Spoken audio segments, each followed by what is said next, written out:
جیسے ہی سب لوگ سوار ہو گئے اگلے ہی لمحے ٹرین چل پڑی جیسے انہی کے انتظار میں رکی ہوئی تھی۔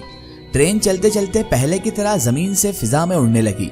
جب آئے تھے تو یہ سب لوگ آرام سے سفر کرتے رہے، مگر اب ایک دھما چوکڑی شروع ہو گئی تھی۔ سب مرد اور عورتیں ناچنے لگے اور اونچی اونچی آواز میں گیت گانے لگے۔ وہ کون سی زبان تھی، کیا گا رہے تھے، کیا بول رہے تھے، مجھے کچھ سمجھ نہیں آ رہا تھا۔ کافی دیر تک وہ ہلا گلا کرتے رہے اور میں ٹرین کے ڈبے کے ایک کونے میں دبک کر بیٹھا رہا۔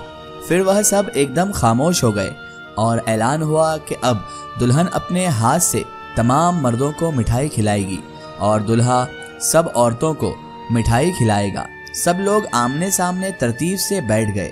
ایک جانب عورتوں کی قطار بن گئی اور دوسری جانب مرد بیٹھ گئے۔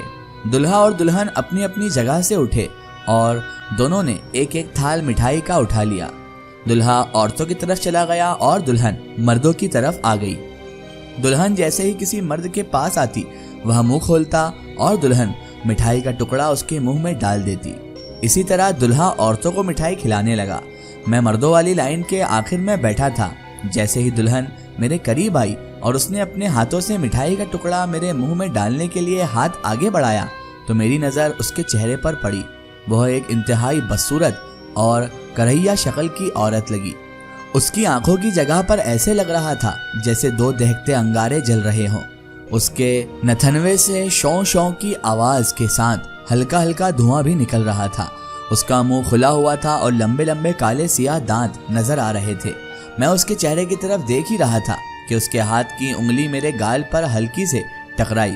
مجھے ایسا لگا جیسے سخت گرم سلاخیں اور سلاخوں کا کونا مجھے چھو گیا ہو۔ میری ایک دم چیخ نکل گئی اور میں تھوڑا پیچھے ہٹ گیا۔ میری چیخ کی آواز سن کر وہ سب میری طرف متوجہ ہو گئے۔ دلہن پیچھے ہٹ گئی تو انہوں نے مجھے مضبوطی سے پکڑ لیا۔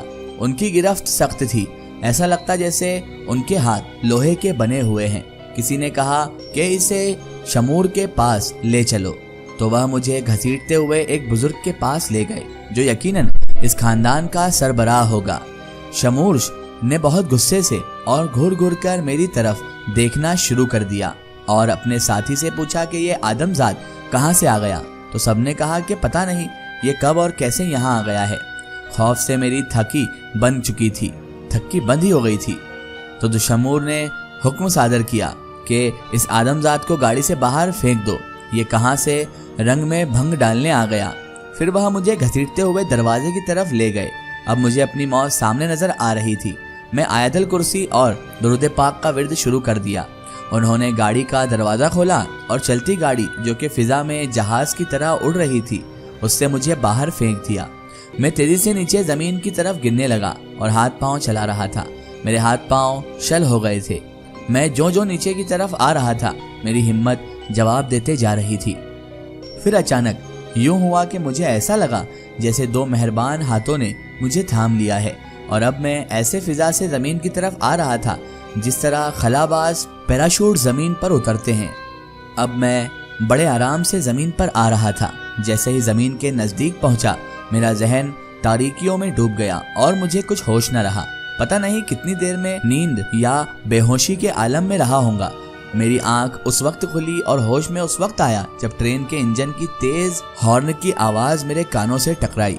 میں یکلخت بیدار ہو گیا۔ پہلے تو مجھے سمجھ نہیں آئی کہ میں کہاں ہوں، مگر چند لمحوں کے بعد مجھے ادراک ہوا، سمجھ میں آیا کہ یار یہ تو میں اسی ریلوے اسٹیشن کے پلیٹ فارم پر ہوں جہاں سے میں نے اپنے شہر واپس آنا تھا اور نماز مغرب کی ادائیگی کے بعد ٹرین کے انتظار میں بیٹھا تھا۔ ٹرین نے روانگی کے لیے ہارن دیا تو میں اپنا بیگ اٹھایا اور دوڑ کر ٹرین کے ڈبے میں سوار ہو گیا اور ایک خالی سیٹ پر بیٹھ گیا۔ میرے جسم کا رواں رواں دکھ رہا تھا، جوڑ جوڑ سے درد کی ٹیسیاں اٹھ رہی تھی۔ ایسا لگ رہا تھا مجھے کسی نے بہت زیادہ تھکاون میں ڈال دیا ہو۔ مجھ سے سیٹ پر بیٹھا نہیں جا رہا تھا۔ میرا پورا جسم بخار سے تپ رہا تھا، سر درد کے مارے پھٹا جا رہا تھا۔ گاڑی چل پڑی تھی۔ اگلے اسٹیشن پر گاڑی رکی تو کچھ مسافر نیچے اترے اور ایک برتھ خالی ہو گئی۔ میں فوراً برتھ پر لیٹ گیا اور گزرے ہوئے واقعات پر غور فکر کرنے لگا تو میری ریڑھ کی ہڈی میں سرد لہر دوڑ گئی کہ میں کن حالات سے گزرا ہوں۔ کن حالات سے میں دو چار ہوا ہوں۔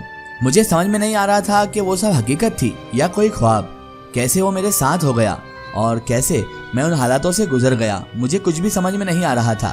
مجھے یہی سمجھ میں نہیں آ رہا تھا کہ وہ لوگ کون تھے اور کس طرح میں ان کے چنگل میں سے آزاد ہوا، کس طرح میں یہاں پر واپس آ گیا اور کس طرح یہ سب واقعات میرے ساتھ ہوئے۔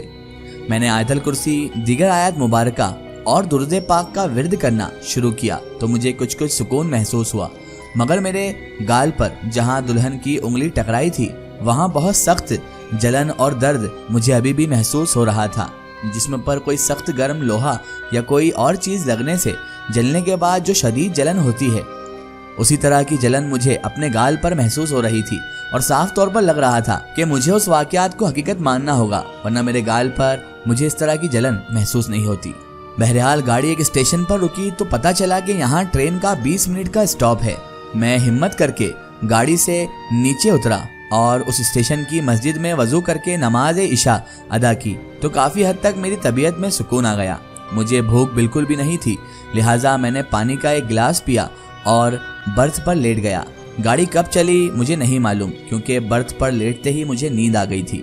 اگلی صبح جب میں بیدار ہوا تو میری طبیعت کچھ بہتر تھی، مگر گال کی جلن بدستور تھی۔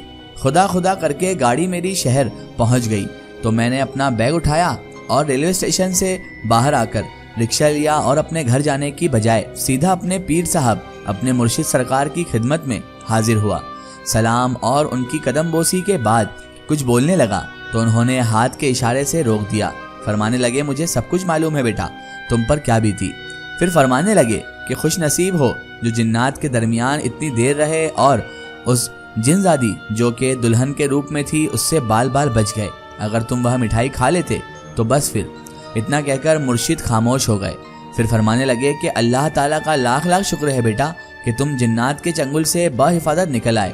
یہ اللہ پاک کے کلام آیت الکرسی اور اس کی آیت ربانی اور وظائف کی برکت ہے کہ تمہیں کچھ نہیں ہوا۔ پھر مرشد پاک نے مجھے دم کیا اور 2 تعویذ لکھ کر دیے کہ ایک پانی میں گھول کر پینا اور دوسرے تعویذ کو نہانے والی بالٹی میں ڈال کر اس پانی سے نہا لو۔ میں نے مرشد سرکار کے آستانے سے لنگر کھایا اور گھر جا کر پہلے تعویذ والا پانی پیا اور پھر پانی والی بالٹی میں دوسرا تعویذ ڈال کر غسل کیا تو میری طبیعت ایک دم ہلکی پھلکی اور فریش ہو گئی۔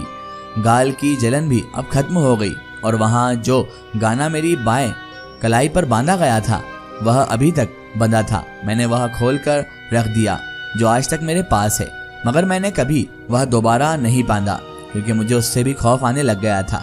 جب میں نے اپنی بیوی بچوں کو یہ واقعہ سنایا تو وہ بالکل بھی یقین نہیں کر رہے تھے۔ سب کی رائے یہی تھی کہ میں نے کوئی بھیانک خواب دیکھا ہے، مگر میں نے جب ان سب کو وہ چمڑے پر بنا ہوا پھول اور ڈوری دکھائی تو سب حیران پریشان ہو گئے۔ بالآخر سب کو یقین کرنا پڑا کہ یہ سب کچھ خواب میں نہیں بلکہ حقیقی طور پر میرے ساتھ ہوا تھا۔ میں جب بھی کبھی اس جناتی ٹرین کے سفر کو یاد کرتا ہوں تو تمام واقعات میرے سامنے اس طرح آ جاتے ہیں جیسے سنیما اسکرین پر کوئی فلم چل رہی ہو، اور خوف سے میرے رونگٹے کھڑے ہو جاتے ہیں۔ جناتی ٹرین کا یہ سفر مجھے کبھی بھی نہیں بھلایا جا سکتا۔